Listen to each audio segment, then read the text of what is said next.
Bonjour, je suis Jean-Valéry Saul et je vous souhaite la bienvenue dans ce nouveau partage immobilier. Dans cette vidéo, je vais répondre à la question suivante. J'ai trop de crédit, comment faire pour me désendetter?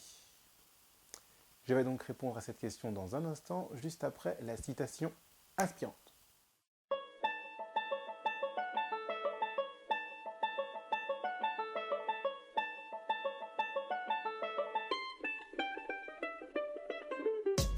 Alors, avant de répondre à cette question pertinente, je vous invite à faire les deux actions suivantes. La première, c'est de cliquer sur le bouton s'abonner qui se trouve sur la vidéo ou quelque part sur cette page. Et la deuxième, c'est que je vous invite à télécharger gratuitement vos cadeaux de bienvenue, donc qui sont donc mon étude de cas, 2 immeubles en 3 mois, une étude de cas dans laquelle je vous montre comment j'ai fait pour acquérir ma résidence principale et 2 immeubles, tout ça en moins de 3 mois. Donc vous aurez également toutes les données chiffrées de l'investissement.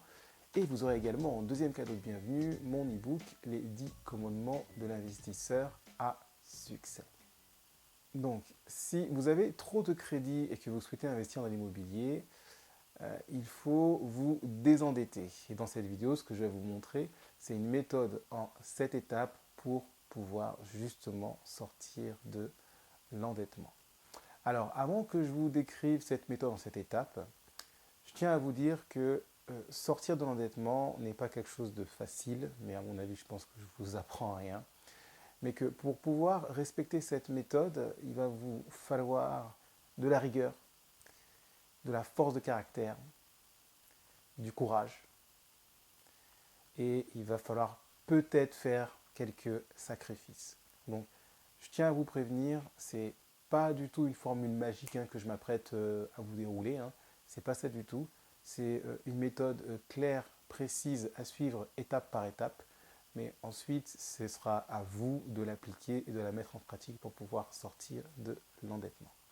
Alors, première étape, ce que vous allez faire, c'est que vous allez prendre vos revenus et vous allez dégager tout de suite 10% de vos revenus. Par exemple, admettons que vous ayez un salaire, on va dire 1500 euros par exemple. Et bien, sur votre salaire de 1500 euros, vous allez d'ores et déjà mettre de côté 150 euros. Et je vous dirai tout à l'heure comment ces 150 euros seront affectés. Donc ça, c'est la première étape, prendre 10% de ses revenus et les mettre de côté. Ce n'est pas une étape facile. Pour faire ça, en fait, c'est comme si vous devez vous dire, voilà, je gagnais 1500 euros, ben, en fait, maintenant, je gagne 1350 euros. Et il faut que je puisse faire tourner mon foyer avec cette somme-là. C'est très important, c'est une chose très importante à faire qui n'est pas forcément facile. Mais une fois que vous avez fait ça, vous assure, vous en verrez les bienfaits plus tard. Alors, la deuxième étape de cette méthode, ce que vous allez faire, c'est que vous allez faire un état des lieux de vos finances personnelles. Alors, comment vous allez faire cet état des lieux? Vous allez prendre vos relevés de compte, vous allez prendre les 3 derniers mois de votre relevé de compte principal. Et ce que vous allez faire, une fois que vous avez ces 3 relevés de compte sous les yeux, vous allez prendre une feuille à côté de vous dans laquelle vous allez lister 3 grandes catégories. Les catégories que vous allez lister, ça va être d'un côté tout ce qui concerne les obligations, le loyer que vous devez payer, les crédits que vous devez payer, les factures que vous devez payer. Ensuite, en deuxième grande catégorie, vous allez lister tout ce qui est nécessaire. Vous avez besoin de manger, vous avez besoin donc de vous vêtir, donc de vous habiller. Donc vous allez lister tout ce qui est nécessaire.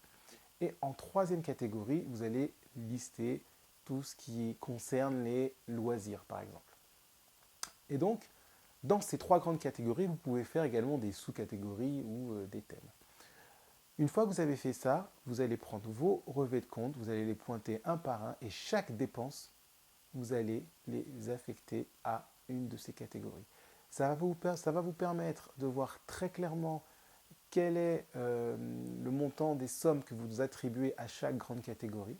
Et ça va vous permettre également d'identifier, par exemple, quelles sont les fuites financières. C'est-à-dire que si vous avez des choses qui, en fait, sont pour vous futiles quand vous avez fait ce travail-là au niveau de vos relevés de compte, vous allez pouvoir décider soit de les arrêter ou soit de les faire autrement.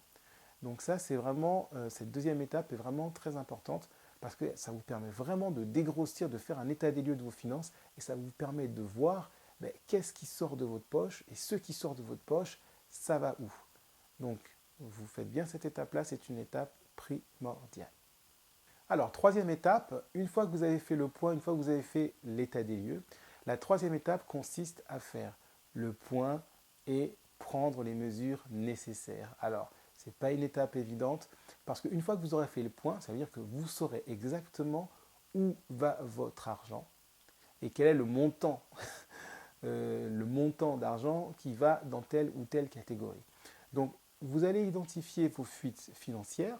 À cette étape-là, vous l'aurez déjà fait. Et ce sera à vous de prendre les mesures nécessaires, de dire, tiens, cette dépense-là, je l'arrête. Ou alors, cette dépense-là, elle est trop élevée, il faut que je trouve un moyen de la faire autrement. Et en faisant cela, vous allez donc voir quel poste de dépense vous pouvez réduire. Donc, vous allez voir directement là où vous pouvez faire des économies. Donc, c'est à ce niveau-là, à cette étape-là, qu'une fois que vous avez fait l'état des lieux, que vous pouvez prendre les mesures nécessaires et décider d'arrêter de consommer telle ou telle chose ou alors décider de consommer autrement afin que vous puissiez dépenser moins d'argent. Alors, quatrième étape, ce que vous allez faire, c'est que vous allez prendre la liste de vos crédits, de vos mensualités de crédit qui sont en principe dans la catégorie obligations et vous allez identifier quel est votre crédit le plus gros, du moins quelle est la mensualité la plus grosse que vous remboursez. C'est-à-dire, admettons que vous ayez 4 crédits par exemple, et que la mensualité de crédit la plus grosse que vous ayez est de 300 euros, vous allez donc identifier cette mensualité de crédit là. Vous allez l'identifier. Cinquième étape, ce que vous allez faire, c'est que vous allez reprendre une partie des 10% que vous aviez mis de côté. Vous vous souvenez, en première étape, je vous avais demandé de faire le point au niveau de vos revenus et de prendre 10% de votre salaire pour mettre de côté. C'est-à-dire qu'on était parti sur une base de 1500 euros de salaire. Donc 10% de 1500 euros, c'est 150 euros que vous avez mis de côté en première étape. Sur ces 150 euros-là, vous allez prendre la moitié, c'est-à-dire 75 euros, et vous allez les ajouter à votre mensualité la plus grosse, qui est donc de 300 euros, on a dit. C'est-à-dire que au lieu de rembourser cette mensualité de 300 euros tous les mois, vous allez maintenant rembourser 375 euros. Alors, pourquoi faire cela? Tout simplement parce que ça va vous permettre de rembourser votre crédit plus rapidement.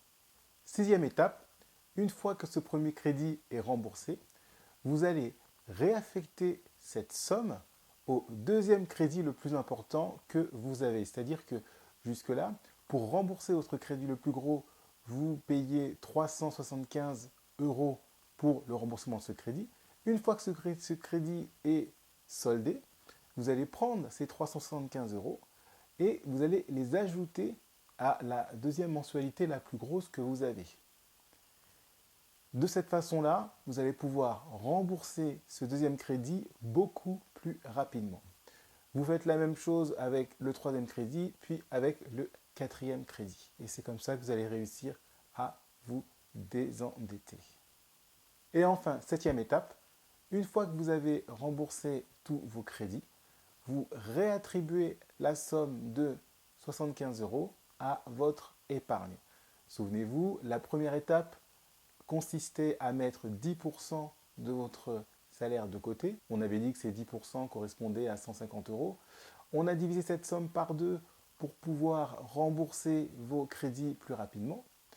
Une fois que vous avez fait l'ensemble des étapes et que vous avez remboursé tous vos crédits, vous réaffectez cette somme de 75 euros à votre épargne, à vos économies. Je vous remercie d'avoir suivi cette vidéo jusqu'au bout. N'oubliez pas, si vous ne l'avez toujours pas fait, de télécharger gratuitement mon étude de cas 2 immeubles en 3 mois en cliquant sur le lien dans la description ou sur le bandeau qui apparaît dans la vidéo. En plus de cette étude de cas, je vais vous offrir un deuxième cadeau qui est mon e-book Les 10 commandements de l'investisseur à succès. Maintenant, je vais terminer avec ma fameuse séquence clap de fin, donc qui est une séquence dans laquelle je vous invite à faire les 4 actions suivantes. Commentez la vidéo, dites-moi ce que vous en avez pensé parce que votre avis m'intéresse.